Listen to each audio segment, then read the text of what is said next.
Welcome, everyone, to the Avengenerds podcast, where we talk Marvel, DC, Star Wars, and more. I'm your host, Peyton, and with me is my co-host, Torin.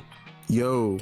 We have a great show for everyone this week. We're going to be reviewing Sinners, the newest movie from Ryan Coogler, and the tiny little bit of news of the week.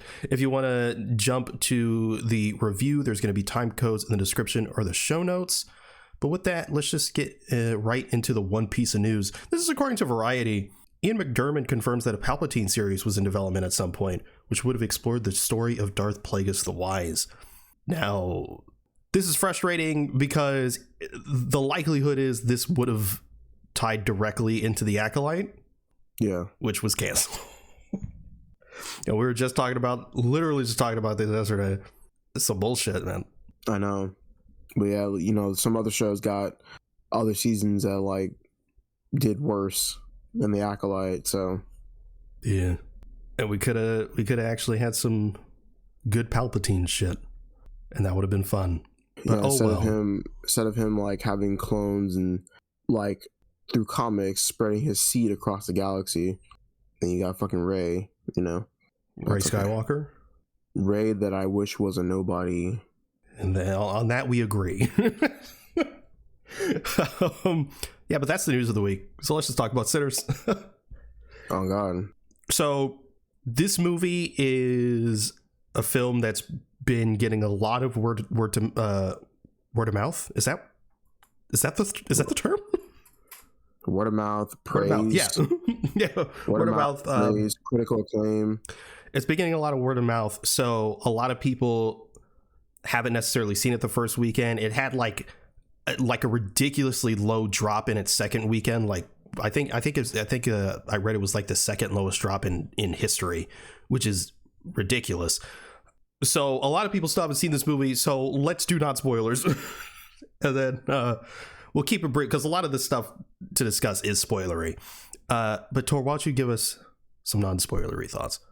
Dang it, there's a lot to go into without spoilers, but I will say this movie is just absolutely phenomenal, man. Like the attention to detail and the amount of history and culture that Ryan Coogler puts into his projects is just magnificent. I think this movie is definitely going to be a classic for sure. Like, you know, and from years and years, and so on. I think that while everything just from a dialogue standpoint, cinematography, lighting, set design, everything about this movie is just like absolutely incredible to the point where like I'm gonna have to see this movie multiple times. And I was telling my mom about it because she was like, "Oh, I want to know if like, you know, Sinners is like I want to like watch it on like my little website." And I told my mom, "Put that fucking remote down and go see this movie in theaters because everybody needs to go see it in theaters."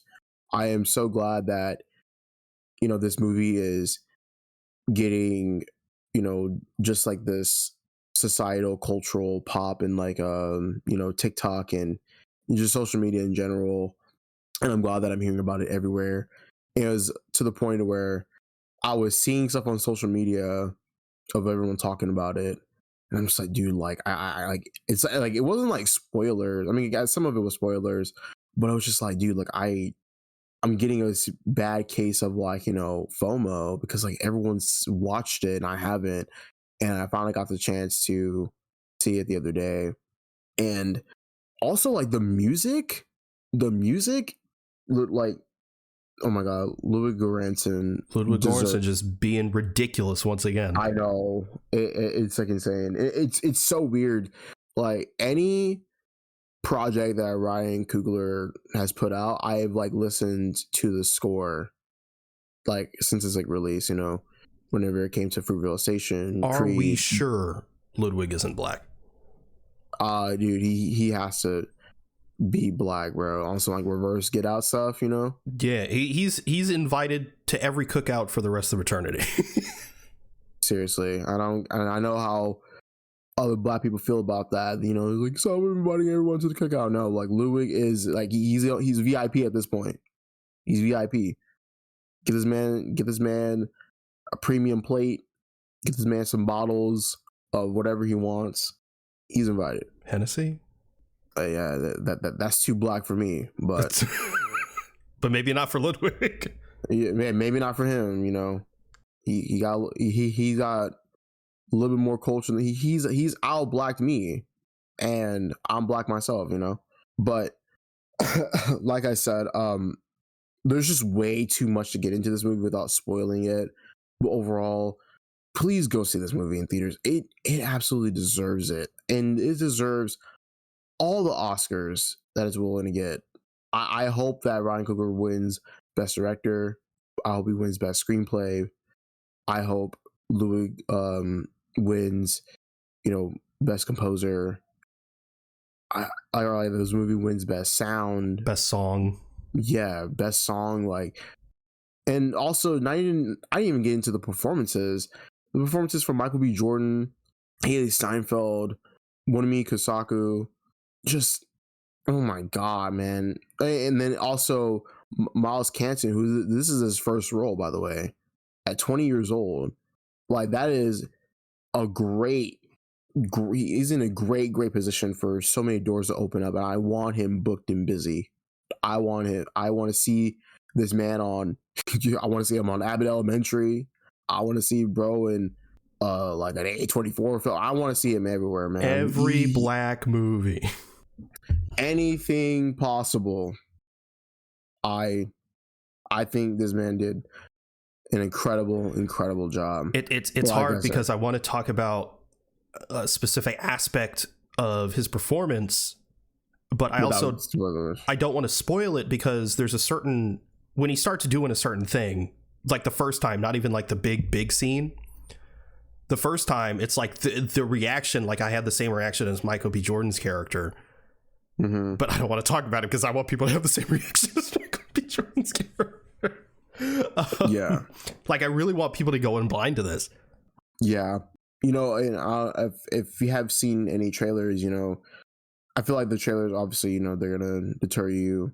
And I'm not saying the trailers don't do it justice, but I feel like it is more justice to just go see the film without knowing as much as possible, for sure. But yeah, there's just so much to get into without spoiling it once again. But I'm going to let you say your thoughts on non-spoilers. I give it a 9 out of 10. 10 out of 10. 9 to 10. There's a reason why it bounces before that or through those numbers. But yeah, I'm gonna let you speak on it now.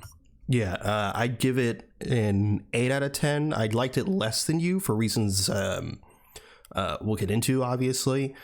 I will say though, that was my gut reaction, and I'm curious on a rewatch, which I'm going to definitely, if my complaints will either subside or maybe I will just come out thinking I was just wrong and the score will go up. Regardless, though, it's at the very least an 8. There's no way it's gonna go down. It's one of those movies, and the longer I've sat with the film, the more I've liked certain aspects of it, the more I've digested it, the more I've realized certain aspects of the movie and how it handles certain themes and etc.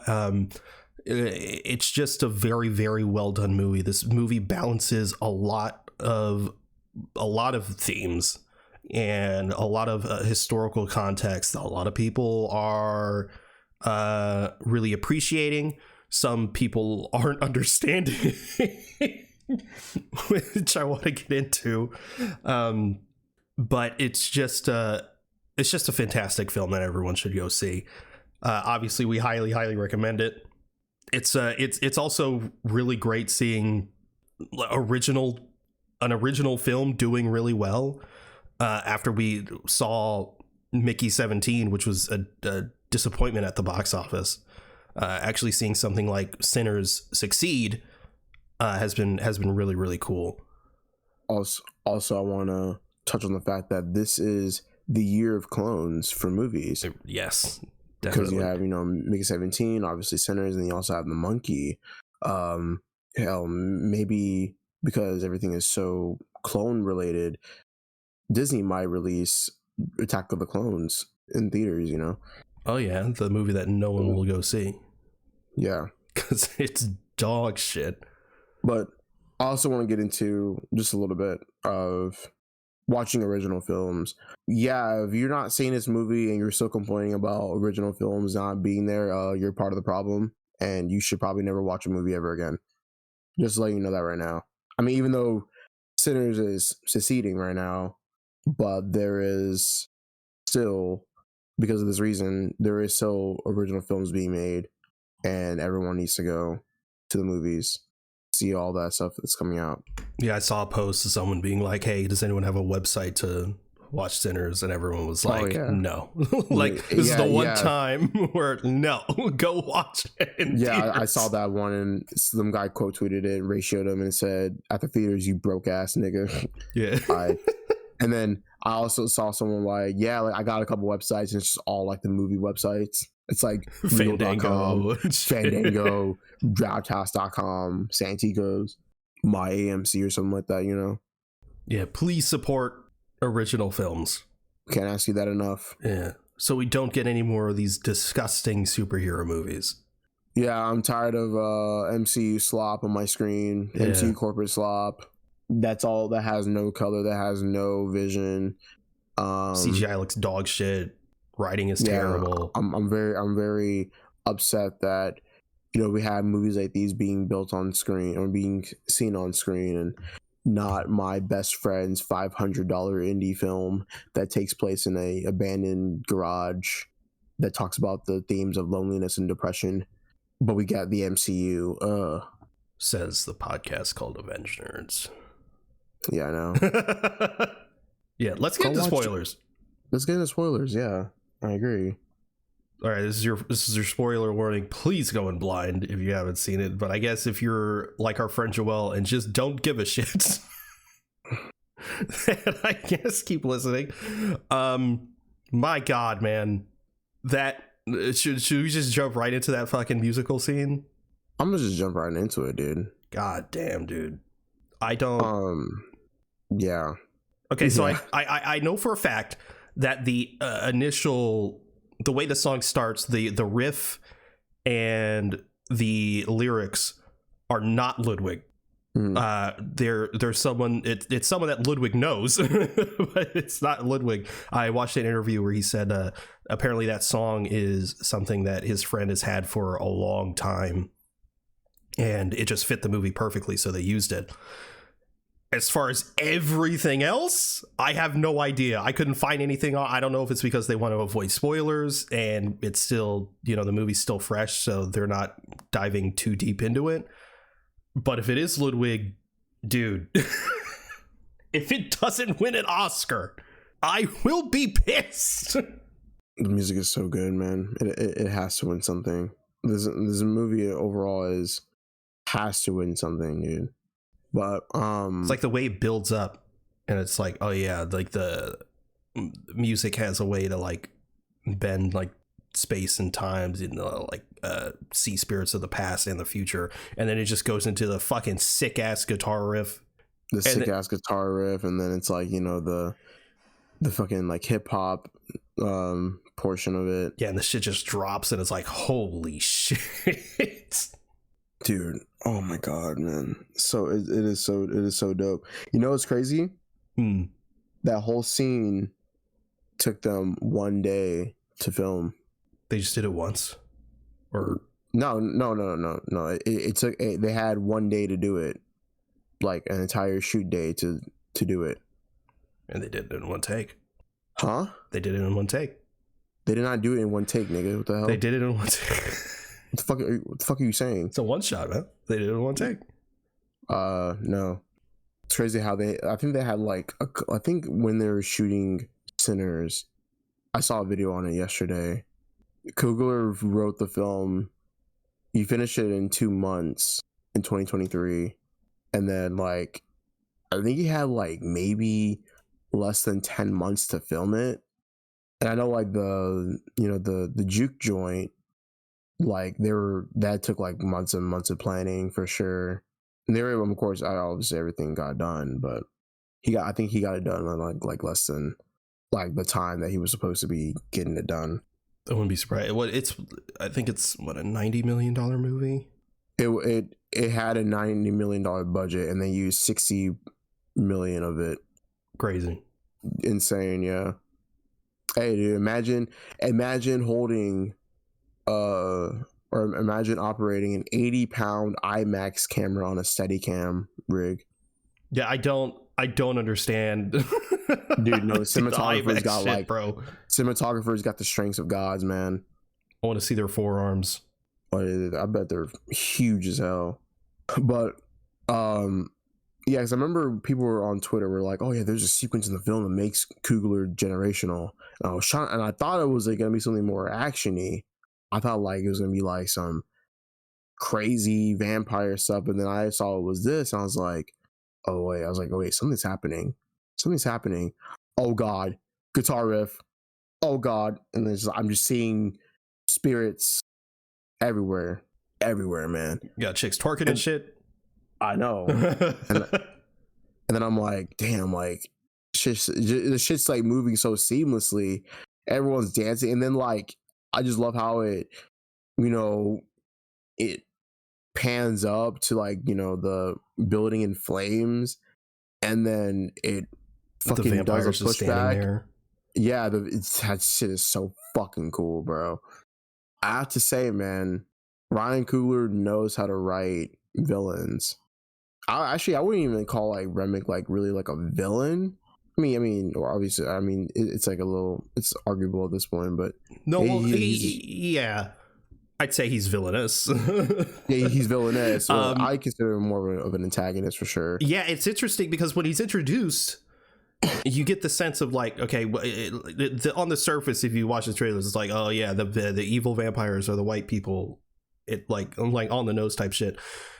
And, him and his little group of vampire buddies, after he turns them, get to the juke joint, and they're like, "Oh, we just want to come in and play and shit. We just want to have fun. We got some money to spend. We're trying to have a good time with y'all." The initial, the initial feeling is like, "Nah, y'all." I mean, obviously they're vampires, but also like, "Nah, y'all racist." Yeah, it's like you got to be Klan, and then they're like, "No, we're not with the Klan."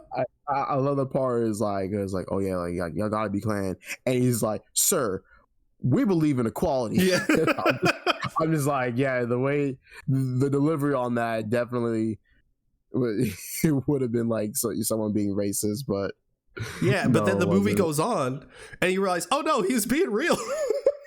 Yeah, no, like he really wants like he really does want like a whole coven of fellowship and stuff like that. Yeah, which I thought was awesome. Yeah, it was really cool. It's like, no, he's not racist. He just wants more vampires.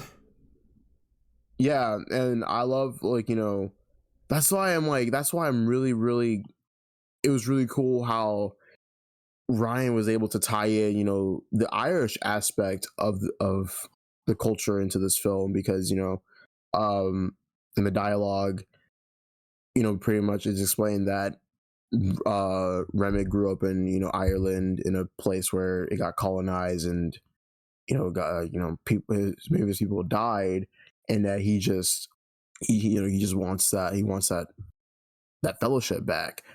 And we'll get into it more at the end, but also love the dialogue he explains to Miles Canton's character Sammy of like, I want your stories and then you can have mine, because they're sharing that hive mind.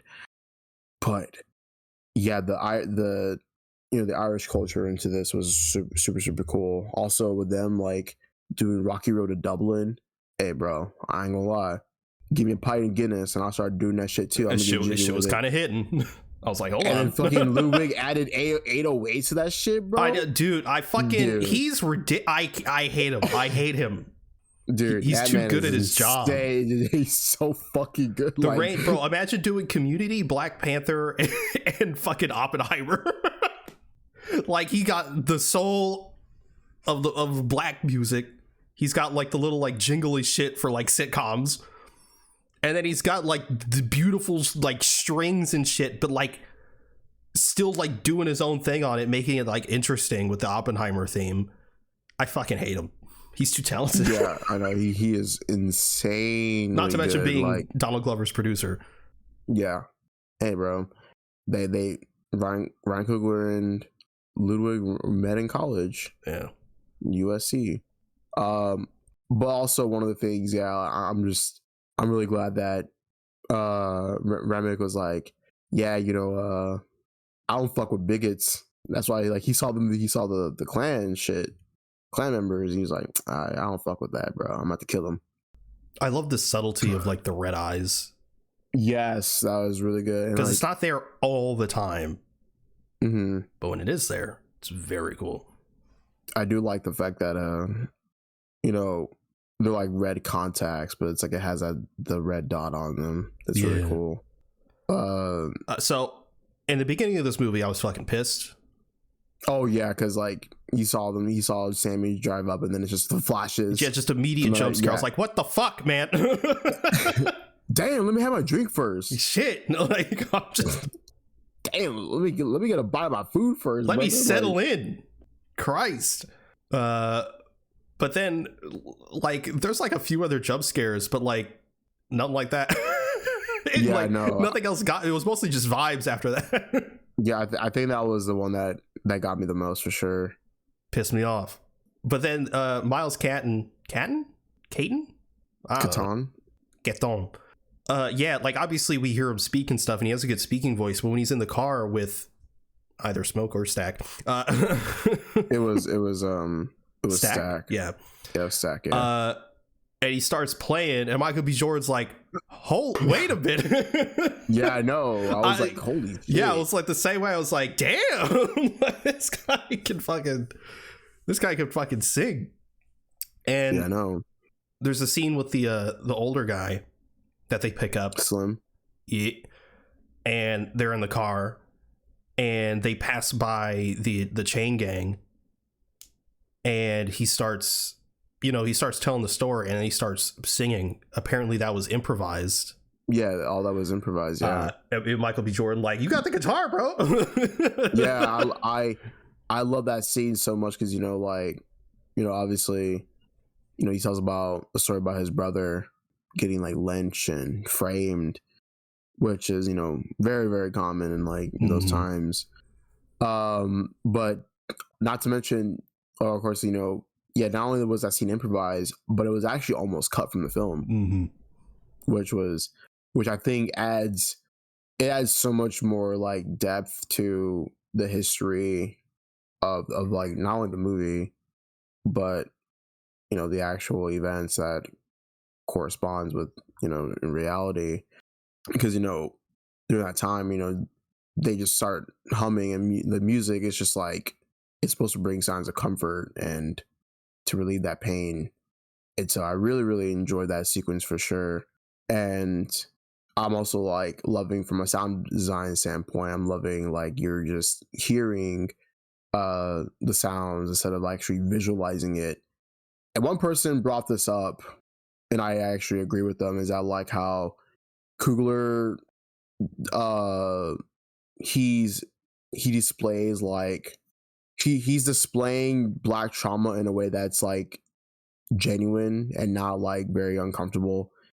Because like like there'll be like Black films of like someone getting lynched and shit like that, and like that's something that I don't really like all that much. While it is okay and to tell a story and to give that the visualization. Yeah, there was a time where it was like a lot. There was a lot of it. Yeah, a lot of like slave films, and like I'm like, what is this, bro? This gotta be like this is, I mean, I don't know.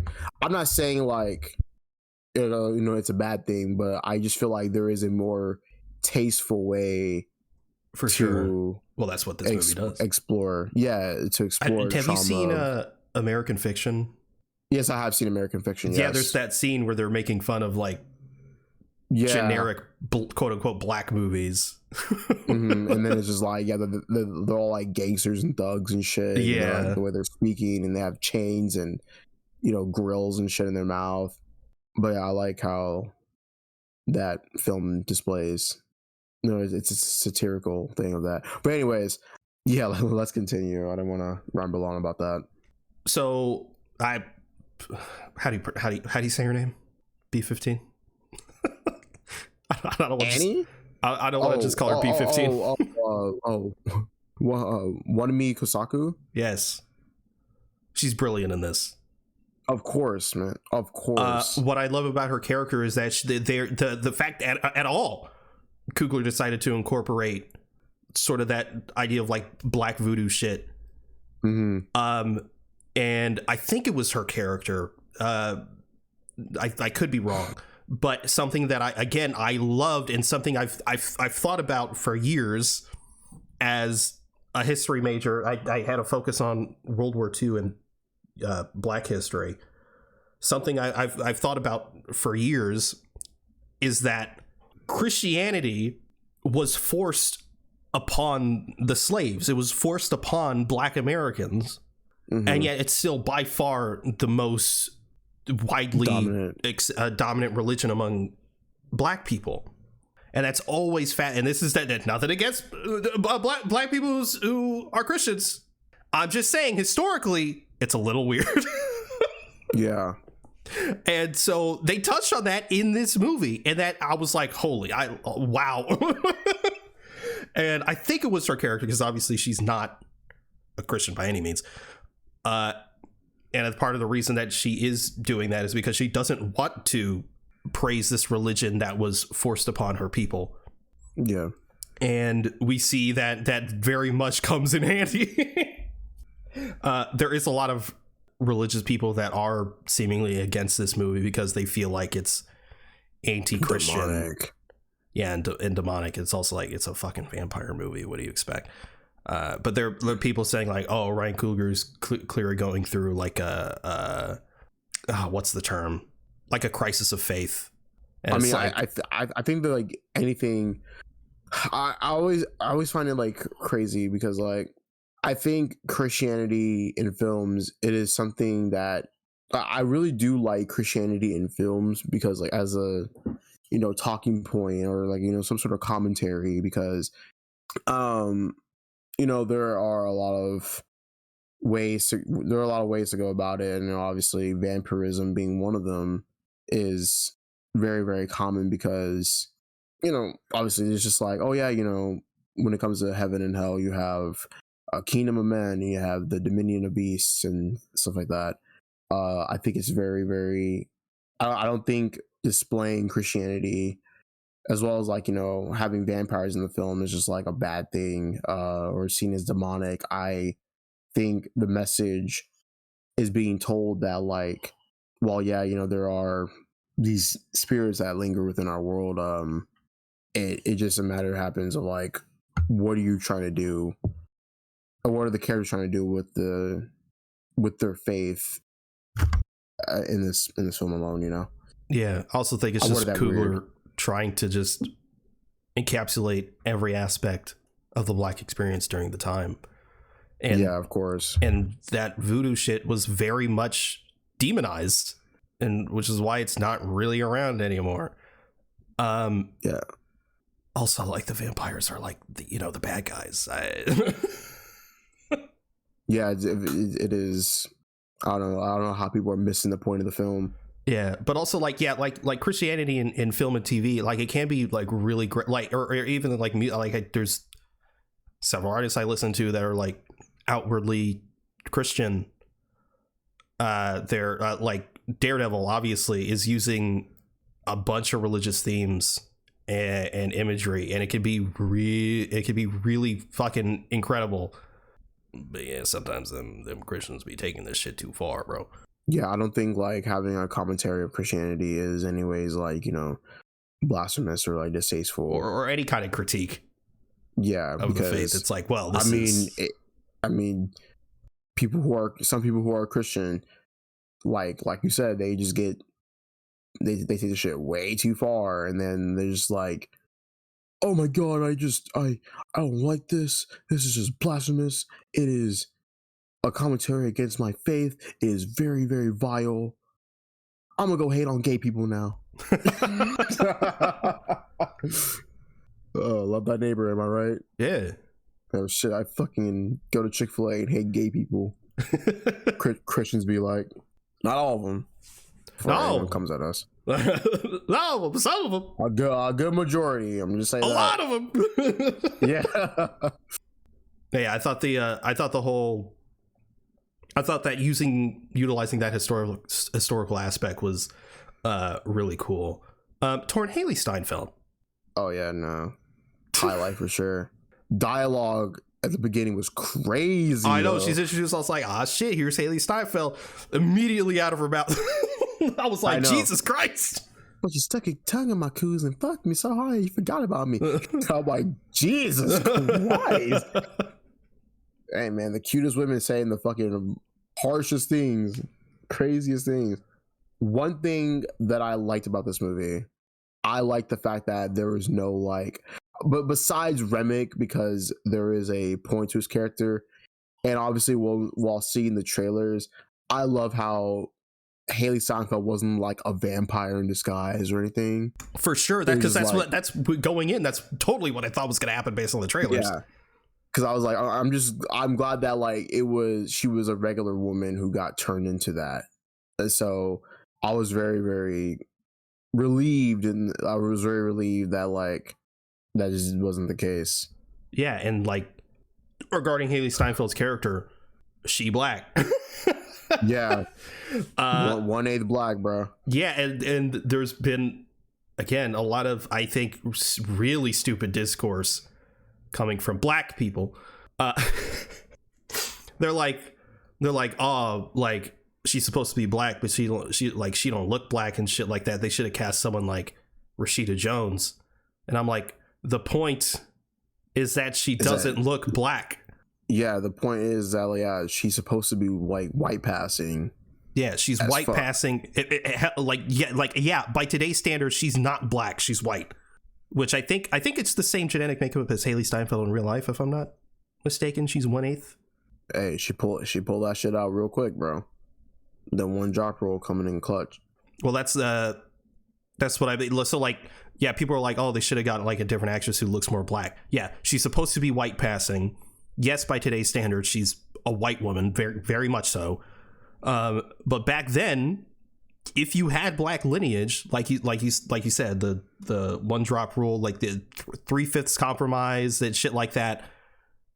If they found out she had any black lineage, she's done. She's getting killed. Yeah, she's getting killed. Yeah, and literally the whole the point of the film, in terms of the relationship of her and Stax was Stax was yeah, I mean, I love you. I want, I can't be with you because if people find out we're together and they know you're black, they're gonna kill you. And that also dialogue in the film that she explained.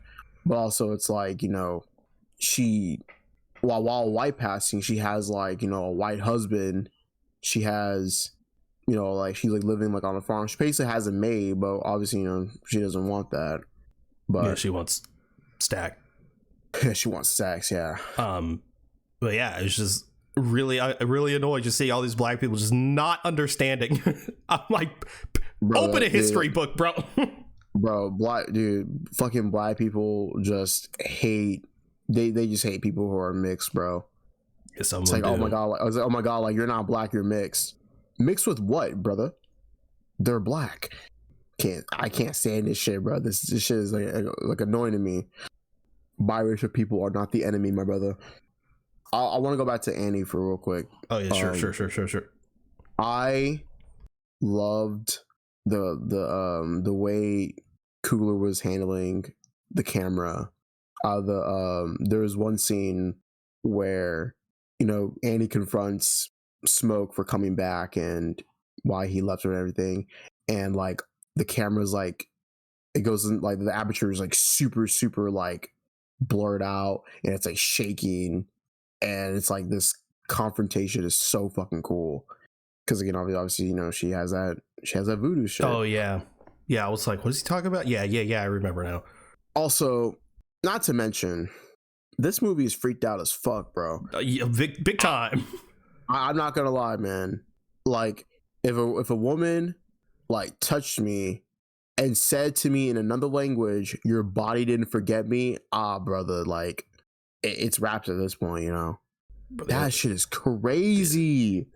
Yeah, it was a very sexy movie, very sex driven. The only part that the part that grossed me out was when Haley Steinfeld spit into his mouth.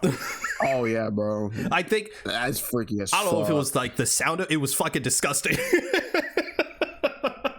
Hey, I want that though. Shamik Moore crying in the corner. Shamik Moore is, dude, he's gonna commit Sudoku, bro. He's devastated. He has not seen this movie. No, dude. And then, bro, imagine, like, it's fucked up. Imagine, like, he has, like, some friends. It's like, hey, man, like, let's go watch a movie. And, like, just fucking Sinners, bro. They drive him to Sinners. He's like, no, and they're holding him down. They have, like, a specific chair that, like, fucking cups his hands and legs and, like, forces his eyelids open. His friends are like, watch it! You have to see it! No! Crazy, dude.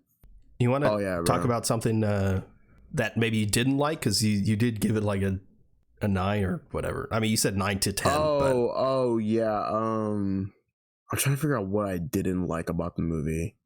I thought there was gonna be like this is like just like a nitpick at this point. I know you had talked about it because you saw it before me. You talked about it on the last podcast. Yeah, I did see your review about how, while everything around it was very good, it turns into a standard vampire movie. And I was going into that when watching this film, and I was wondering, is there any more? Is there going to be like an action sequence with the vampires besides them biting everybody? And there wasn't. And I was like, dang, you know, it's kind of crazy. You know, I wish like there was like a little, I don't know, kind of like a more creative sense of what they could do with like the action of the vampires. And that's like the one thing that I wish that it did have. But just, like I said, it's just like a nitpick. I'm trying to find out what I didn't like about the movie. It's kind of hard for me at this point. For sure. Yeah, I didn't like. I didn't love how it just turned into standard vampire fare. Like the woman was like, "Oh, come get us!" Like I saw that coming a mile away. That actual action sequence when they like gear up and start fighting with the vampires, I kind of found a little confusing to follow. But you know, maybe that was just me seeing it again. One thing I was kind of confused about though, because you have like, you know, you have Pearline, you have Slim, you have Annie, you have Smoke, you have Mary, and you have you have Grace, and then you have Miles Cadden's character, Sam. And then like when the vampire sequence starts, there's like 3 other motherfuckers that just get bit. Like who that's what I'm saying. I was like, when, where? Hey, bro, they needed more extras. Like, yeah, I'm confused. Hey, vampires fighting each other, brother. Yeah, it has to. Yeah, I don't know. Didn't love that, but yeah, I was also like, okay, well, obviously, Stack's gonna live. Or at least that fight scene, he was gonna live. Obviously, we knew Sammy was gonna live. That was because obviously he was in the start of the movie. Yeah, for sure.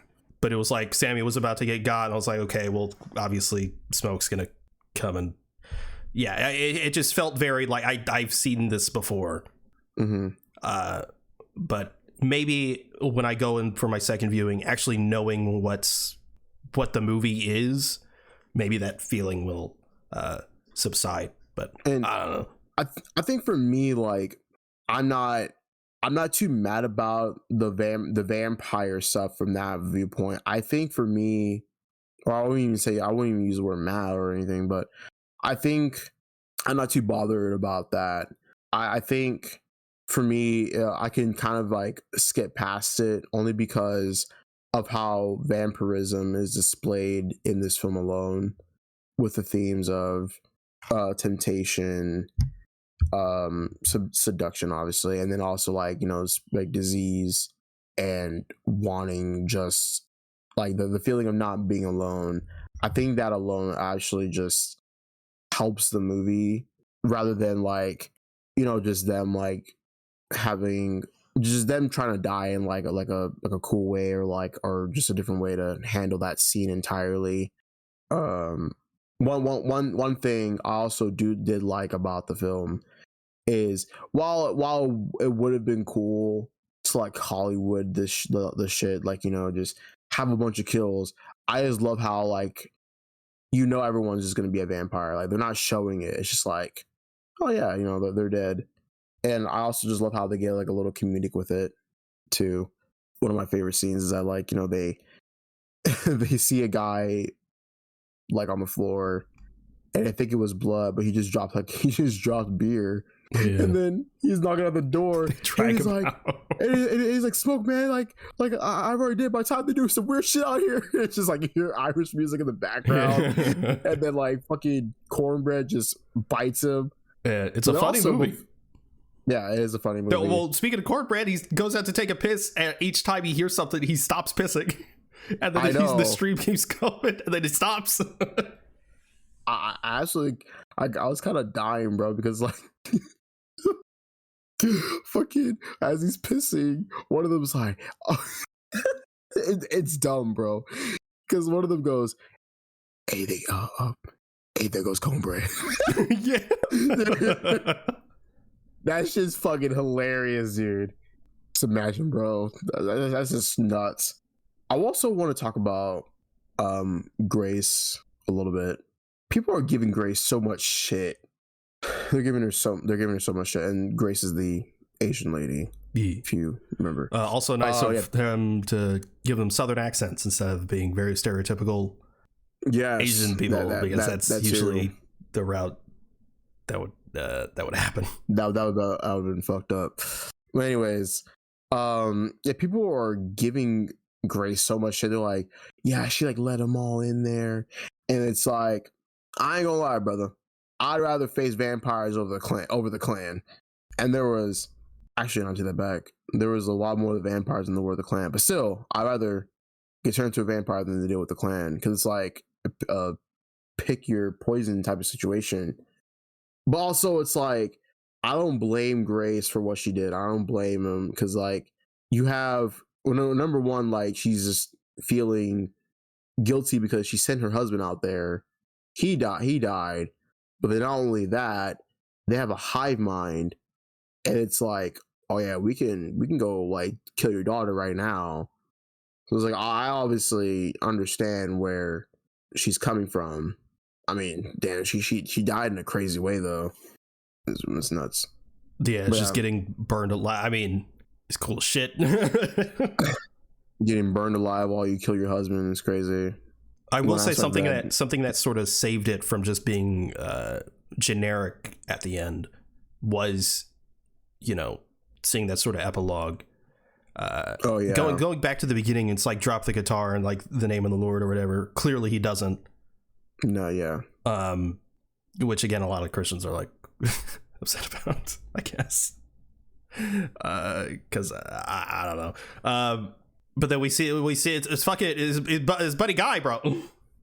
Buddy Guy. Any relation? I knew you were gonna ask that. I knew it was coming up.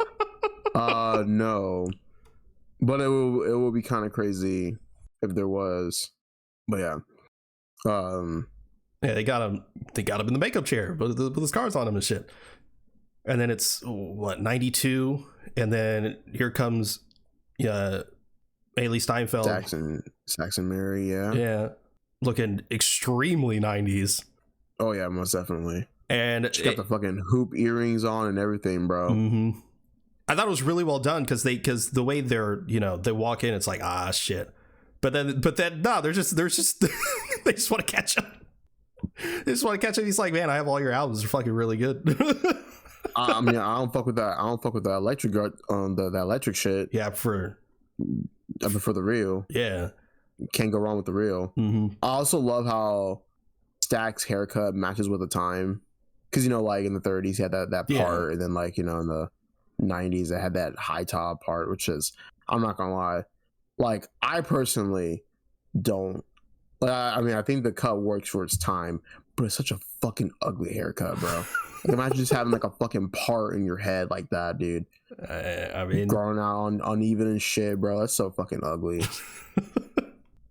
but he's like, hey man, I could turn you into a vampire if you want, you know. And he was like, nah, I'm good. He was like, all right, fair enough. Like, nah, yeah.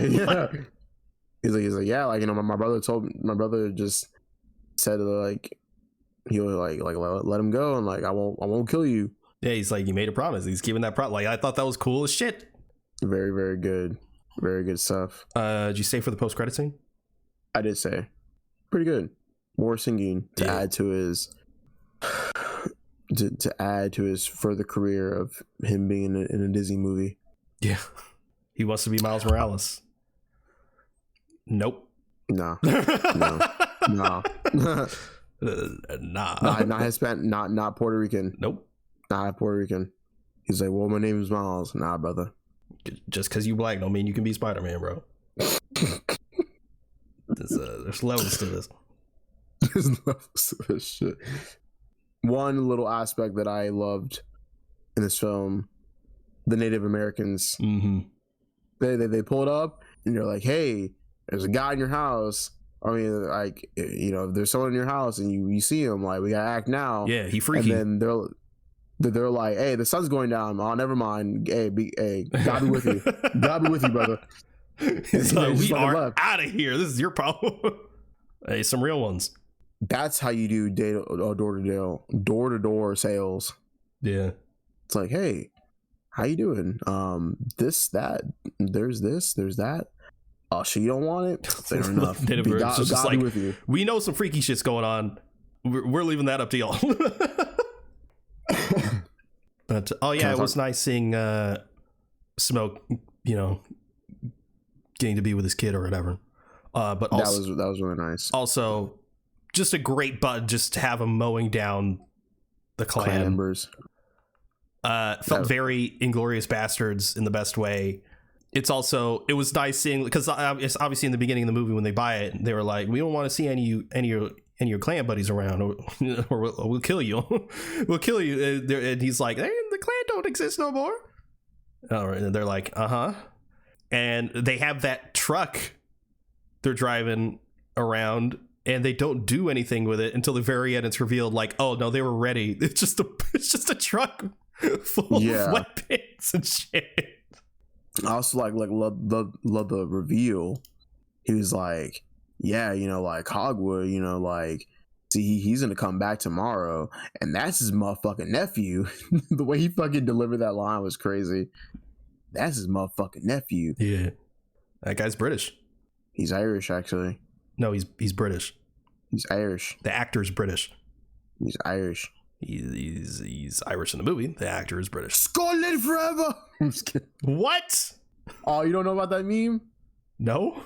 Oh, bro, you don't know about Scotland forever? No, bro, I'm not on the internet like that. I can tell. But one of my favorite.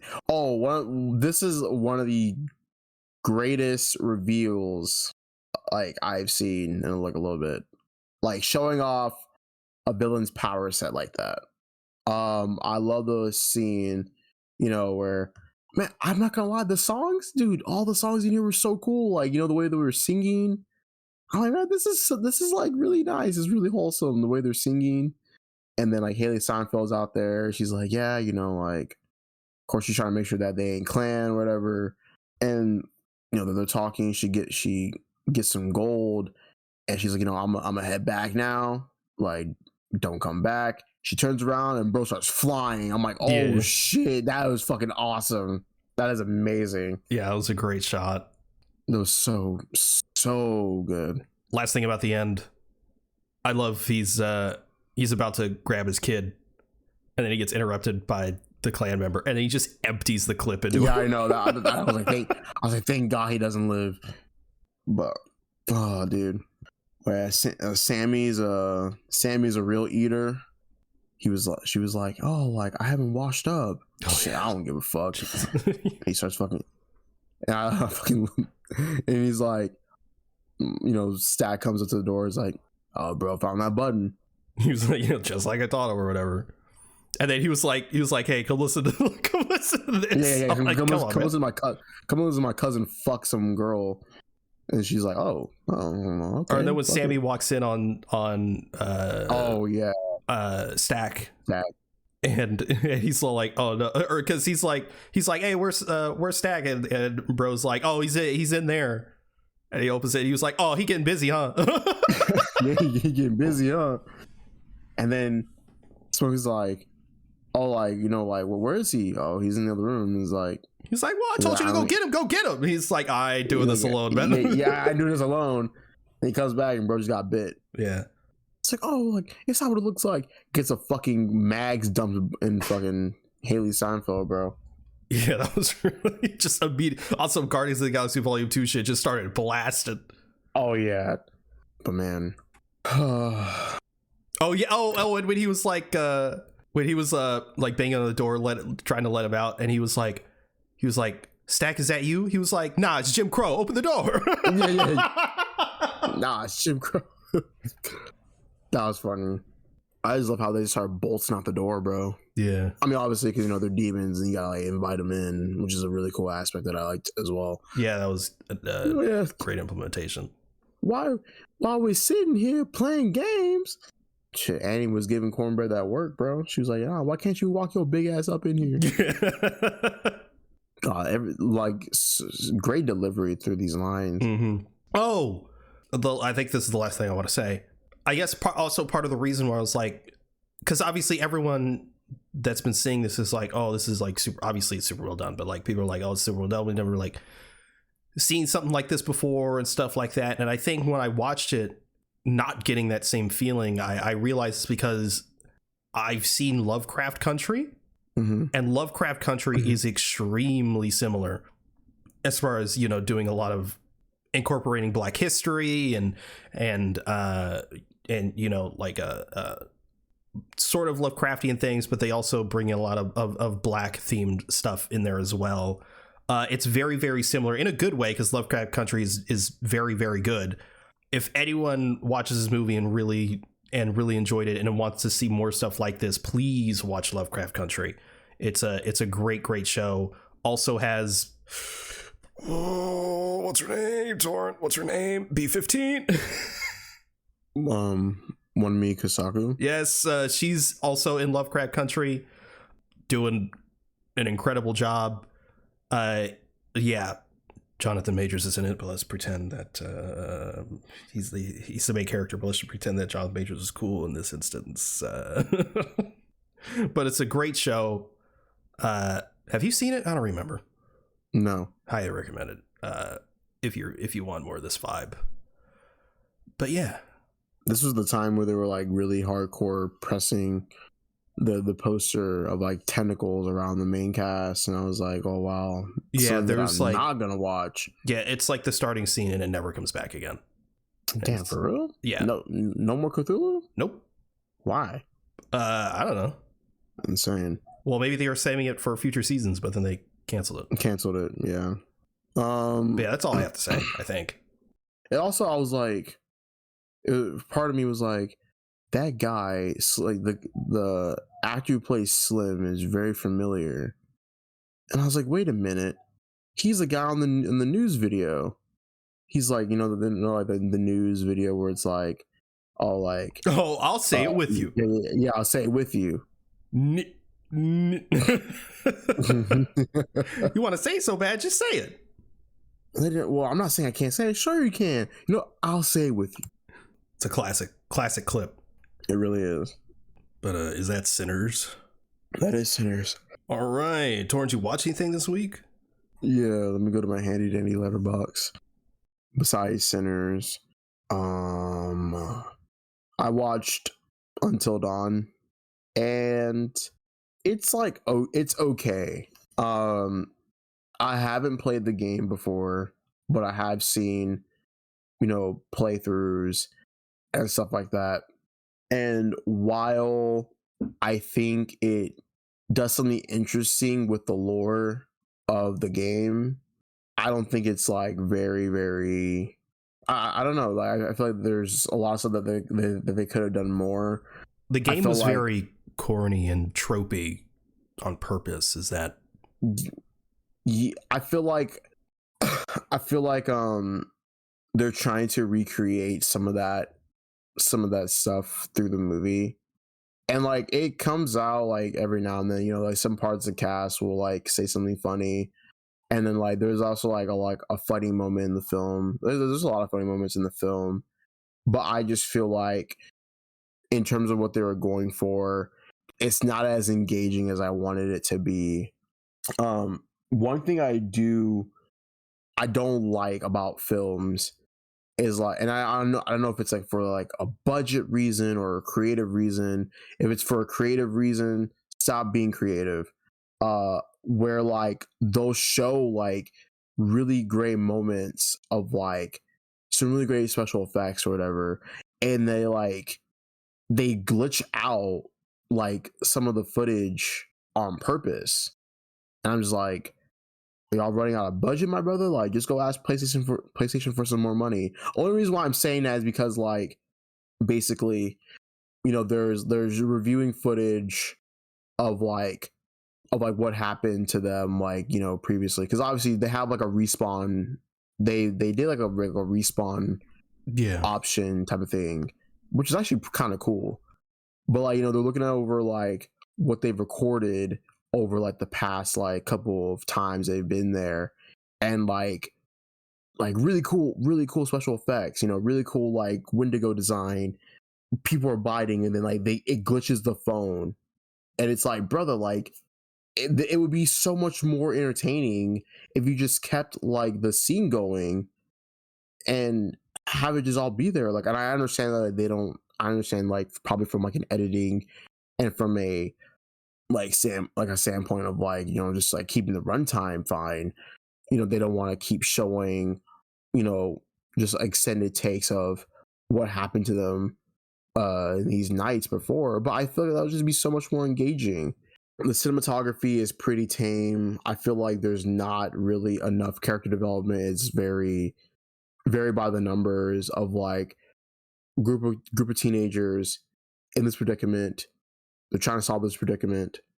They do their own thing, whatever. Some of them betrays each other. Oh, guys, we gotta do this together. We're family. Shut the fuck up. Like, get that shit out of here, brother. However, I will say they do not shy on the kills. The kills are very gory. However, it's also, you know, because it is very gory, it kind of deters people from me like recommending the movie to people who don't like it, you know. Other than that, it has some cool moments. It has some cool shots. Unfortunately, it just doesn't really.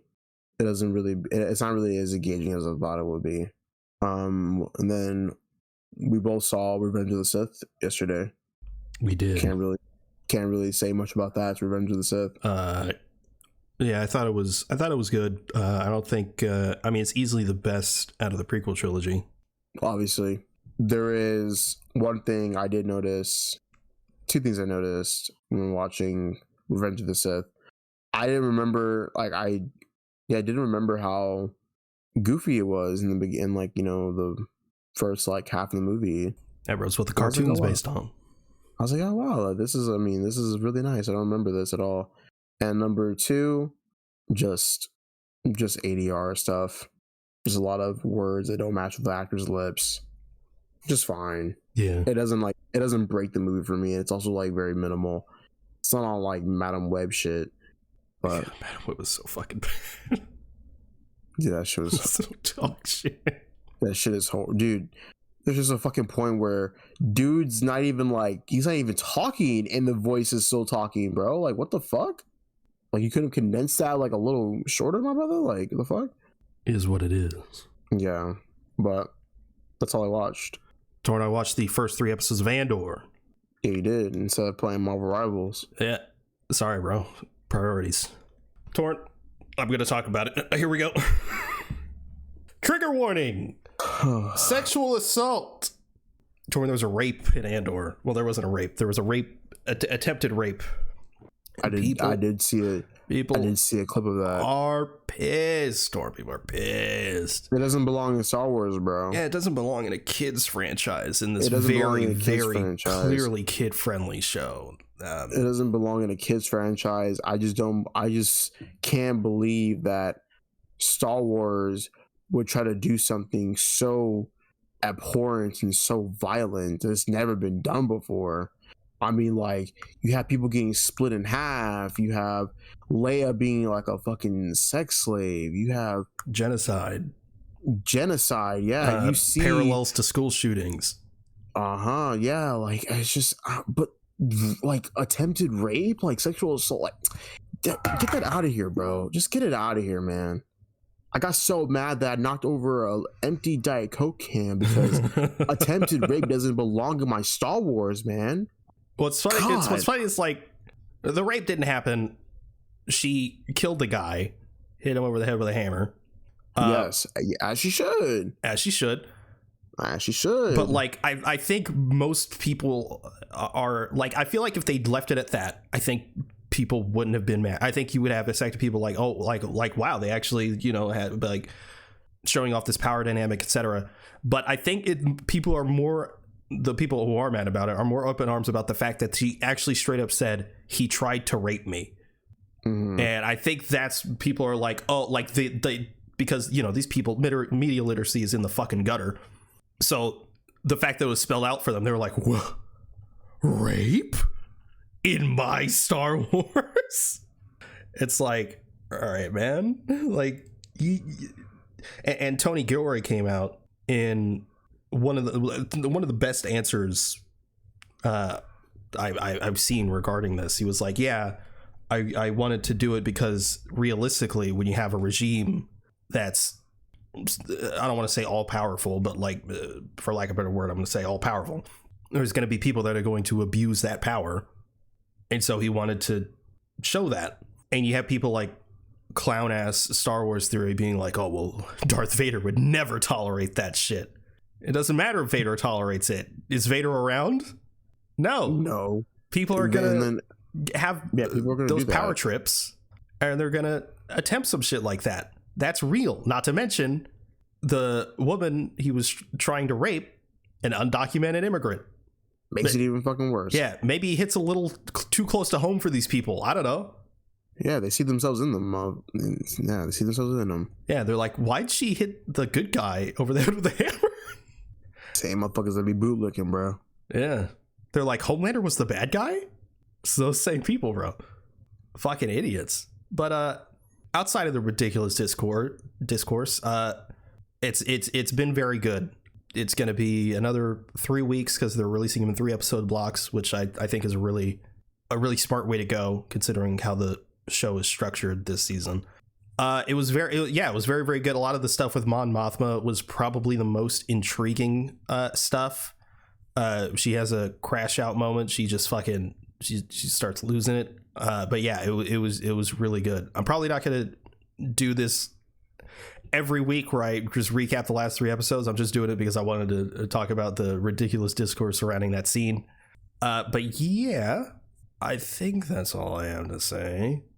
You know, just Star Wars has showed off so much stuff, so much dark shit in the more outwardly quote unquote kids media. I mean, just Vader snapping that kid's neck, you know, Obi-Wan. No reason, bro. Just fucking did it. Yeah, the school shooting stuff, Order 66, killing the younglings. Hello. Like, I can excuse genocide, but I draw the line at sexual assault. You can excuse slavery. Oh yeah. Yes, just so much. I can excuse racism, but I draw the line at animal cruelty. You can excuse racism. Yeah. Just Star Wars fans once again being absolutely ridiculous. But yeah, is that the show?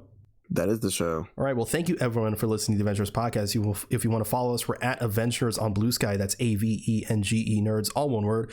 If you want to follow either one of us, you can reach me at itzenith on Blue Sky. Where can they reach you? At Torrentino on Blue Sky. Hell yeah. We also have a Discord if you'd like to join the conversation there. This will be linked in the show notes. You can also check out our link tree for any additional links you may be interested in. You can also review the show on Apple Podcasts. If you could leave 5 stars in a review, it would really help us out. Thanks again for listening to the Avengers Podcast. We'll see you next week for Thunderbolts. Later.